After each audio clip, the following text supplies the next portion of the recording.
అదే RTV app వార్తల్ని క్షణాల్లో చదివే అవకాశం ఉంటుంది. ఒక న్యూస్ పేపర్, ఒక టెలివిజన్ ఛానల్ మీ చేతుల్లో ఎప్పుడూ ఉంటాయి.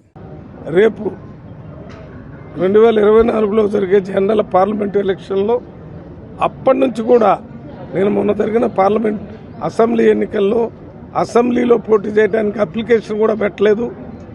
ఆనాటి స్క్రీనింగ్ కమిటీ చైర్మన్ మురళీధరన్ గారు నా ఫ్రెండ్, ఆయన అడిగారు, నువ్వు ఎక్కడ పోటీ చేస్తున్నావు? నేను పార్లమెంటుకు చేస్తాను, అసెంబ్లీకి చేయనని ఆయనకు చెప్పాను. ఒక దశలో ఎక్కడో చేవెళ్ల నుంచి మల్లు రవి పోటీ చేయాలంటే లేదు, మల్లు రవి పార్లమెంటుకు చేస్తానని నాకే చెప్పారు కాబట్టి ఆ అవకాశం లేదని చెప్పడం జరిగింది. ఇవన్నిటి దృష్టిలో పెట్టుకుని ఎందుకు చెప్తున్నానంటే, నేను 100% రేపు నాగర్ కర్నూలులో జరిగే పార్లమెంట్ ఎలక్షన్లో పోటీ చేయాలనే ఉద్దేశంతోనే ఈ రకంగా పనిచేస్తూ వచ్చాననే విషయాన్ని మీడియా ద్వారా ప్రజలందరికీ తెలియజేయాలని చెప్తున్నాను.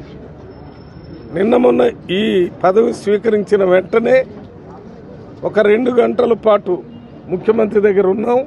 వారితో 1 to 1 కూడా మాట్లాడి చెప్పాను, నేను అన్నీ వదులుకొని పార్లమెంటు కోసమే పనిచేస్తూ ఉన్నాను. ఇప్పుడు ఇది పనిచేయండి అన్నా, దీనివల్ల పార్లమెంటుకి ఏమి నష్టం జరగదు, మీరు పార్లమెంట్ అంతా తిరగండి, దీనివల్ల ఇంకా ప్రజలకు దగ్గర అవుతారని వారు చెప్పడం జరిగింది. దాన్ని దృష్టిలో పెట్టుకుని నేను నిన్న మొన్న అక్కడ ఛార్జ్ తీసుకోగానే మన దామోదర్ రెడ్డి గారు కూడా వచ్చారు, అక్కడ మెగారెడ్డి గారు వచ్చారు, వంశీ చంద్రరెడ్డి వచ్చారు. వీరు వేరే పంచాయతీ బిల్డింగ్స్, వారి పంచాయతీల్లో వాళ్ళ టర్మ్ అయిపోతుంది కాబట్టి వాళ్ళ ప్రోగ్రామ్స్ ఉన్నాయని రాజేష్ రెడ్డి గారు ఇక్కడ ఆగారు, అక్కడ కచ్చిరెడ్డి గారు కూడా పంచాయతీ కోసం ఆగాడు, మెగారెడ్డి కూడా వచ్చాడు. మన స్పెయిన్ పోయారు, ఎవరు అనిరుద్ రెడ్డి జడ్చల్ నుంచి వచ్చాడు, ఇక్కడ వంశీకృష్ణ గారు వచ్చారు, అక్కడ మన కొల్లాపూర్ ఎమ్మెల్యే జూపల్లి కృష్ణారావు గారు స్పెయిన్ వెళ్ళాడు. అప్పుడు ఫారెన్లో ఉన్నాడు కాబట్టి ఆయన రాలేకపోయారు, వారు అక్కడి నుంచి కూడా మాట్లాడారు.